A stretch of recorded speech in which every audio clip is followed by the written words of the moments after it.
كده انت 0%. انت غبي يا ابني.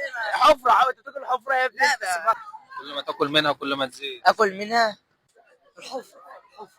اكل منها حاجه كل ما تاكل منها كل ما تزيد.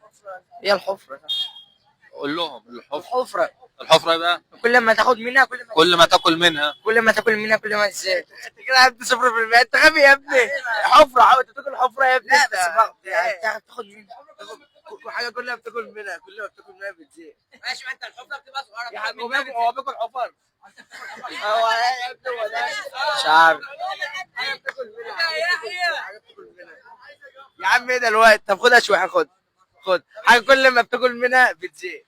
كل ما باكل منها بزيد. انا اللي بزيد ولا الاكل؟ يا عم بقول لك الحفره. شوف برضه ده. انا قلت تعال قول لهم الحفره. الحفره. لا بس كل ما تجيب حاجه بتزيد. بتاكل منها كل ما بتاخد منها بتزيد. مش ده مخك. هنستنى الناس كده الزرع اللي حاجه كل ما تاكل منها كل ما تزيد. كل ما تاكل منها البطيخ. كلهم بقى البطيخ. ازاي بقى؟ ما كل ما بسيب العيش. البحر حاجه بتتاكل ولا حاجه بتتاكل؟ يا شعب مصر كله بياكلها. في ناس بس وناس اكيد مش الكشري يعني. يا ابني اكل بيزيد يا ابني انت. طب انا هستنى الكل يقول لي ايه الحاجه اللي انت كل ما تاكل منها جو في الكومنتات كل ما تزيد. جاوب في الكومنتات.